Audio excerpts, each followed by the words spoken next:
जो हमारे जवानों की तुलना आतंकियों के परिवार के साथ कर रहे हैं, ये शर्मनाक बयान है। अगर ऐसा बयान मेरी पार्टी का कोई देता तो शायद मैं उसे तत्काल प्रभाव से उम्र भर के लिए पार्टी से बाहर कर देता, बट बहरहाल। नमस्कार, आप देख रहे हैं फर्स्ट बिहार झारखंड। मैं हूं खुशी उपाध्याय।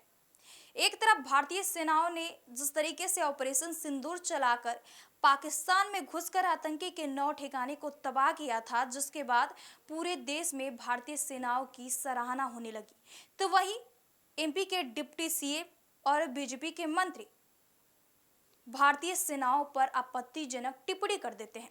एक मामला शांत नहीं होता कि दूसरा मामला खड़ा हो जाता है।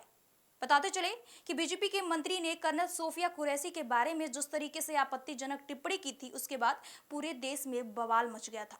अभी वो मामला शांत नहीं हुआ था कि वैसे ही अब एक बार फिर से बीजेपी के मंत्री और एमपी के डिप्टी सीएम मंत्री ने भी जिस तरीके से सैनिकों पर आपत्तिजनक टिप्पणी की थी, उसके बाद भी फिर एक बार देश में बवाल मच गए। जिस तरीके से उन्होंने साफ तौर पे कहा था कि मैं धन्यवाद देना चाहता हूं प्रधानमंत्री नरेंद्र मोदी का। उनके सामने देश की सैनिक, देश के सेना और देश के लोग नतमस्तक है। ऐसे में अब चिराग पासवान का इस पर बयान सामने आया है।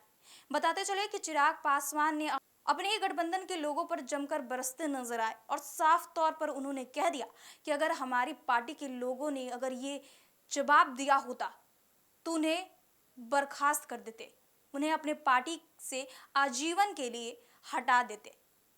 जिस तरीके से मीडिया कर्मियों ने उनसे एक सवाल पूछा कि बीजेपी के मंत्री ने भारतीय सेनाओं पर आपत्तिजनक टिप्पणी की, ऐसे में आप क्या कुछ कहना चाहते हैं, जिस पर सीधे तौर पर चिराग पासवान नाराज भी होते नजर आए और उनका कहना है कि भारतीय सेनाओं के सामने कुछ नहीं है, भारतीय अगर सेना है तो हम हैं। ऐसे में पूरी देश और हम लोग सेना के सामने नतमस्तक है।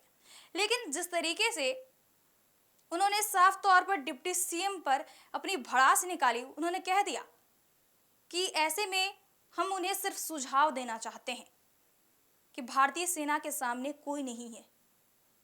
हालांकि हम गठबंधन में है, लेकिन फिर भी हम सुझाव देना चाहते हैं।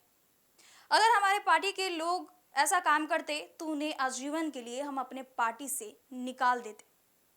क्या कुछ कह रहे हैं चिराग पासवान, पहले पूरे उनके बयानों को सुनिए।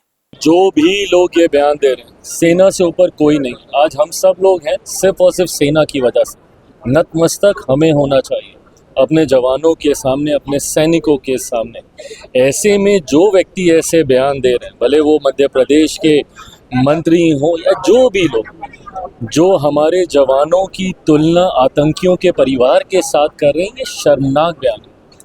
अगर ऐसा बयान मेरी पार्टी का कोई देता तो शायद मैं उसे तत्काल प्रभाव से उम्र भर के लिए पार्टी से बाहर कर देता, बट बहरहाल मैं गठबंधन का साथी होने के नाते सिर्फ ये सुझाव ही दे सकता हूँ। ऐसे में पर मैं इतना मैं ज़रूर मानता हूँ कि हमारे गठबंधन का, हमारे देश का नेतृत्व तो हमारे प्रधानमंत्री का, और प्रधानमंत्री जी की सोच सबका साथ, सबका विकास, सबके विश्वास की सोच है।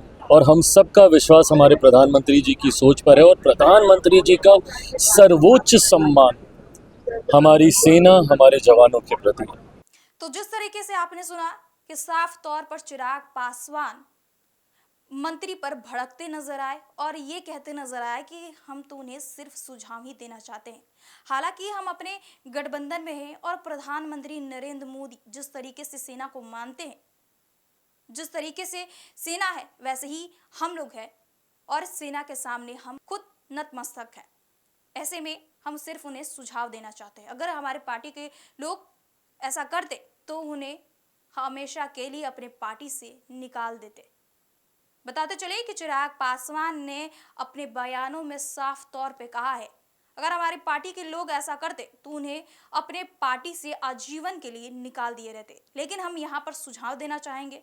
बहरहाल हम इंडिया गठबंधन में है और सिर्फ उन्हें सुझाव ही देना चाहेंगे। हमारी जो सरकार है, प्रधानमंत्री नरेंद्र मोदी जिस तरीके से पूरे देश को लेकर चलते हैं, ऐसे में वो हमेशा सेनाओं को, सैनिकों को सम्मान देते हैं। लेकिन एक तरफ चिराग पासवान ये बोलते नजर आए कि प्रधानमंत्री नरेंद्र मोदी देश के सैनिकों को सम्मान देना चाहते हैं, और वहीं बीजेपी के मंत्री, डिप्टी सीएम, एमपी के आपत्तिजनक टिप्पणी करते नजर आए। बताते चले कि चिराग पासवान ने अपने पूरे बयानों में साफ तौर कहा है, हाँ, अगर हमारे पार्टी के लोग ऐसा काम करते तो उन्हें अपने पार्टी से आजीवन के लिए निकाल देते। बहरहाल इस खबर में इतना ही। हमारे साथ बने रहिए और देखते रहिए first PR Jharkhand. Panorama group, जो सोचता है वो करता है। आपके अपने सपनों का आशियाना। ये लो मुंह मीठा करो, आज मैंने अपना जॉब छोड़ दिया। अब हम पूर्णिया वापस जाएंगे। जॉब छोड़ दिया है? मतलब ये घर कैसे चलेगा? हम करेंगे क्या? और माँ बाबूजी क्या बोलेंगे? इसलिए मैं एक और मिठाई का डब्बा लाया। अपने बिजनेस के लिए लोन अप्रूव हो गया। अरे लोन अप्रूव हो गया वो तो ठीक है, लेकिन पूर्णिया में हम रहेंगे कहाँ? अपना घर भी तो नहीं है वहाँ। इसलिए तो एक और मिठाई का डब्बा अलग से लाया हूं। हमने पूर्णिया में घर ले लिया है, पूर्णिया के ई होम्स पैनोरमा में। पूर्णिया में पैनोरमा ग्रुप लेकर आए हैं ई होम्स पैनोरमा।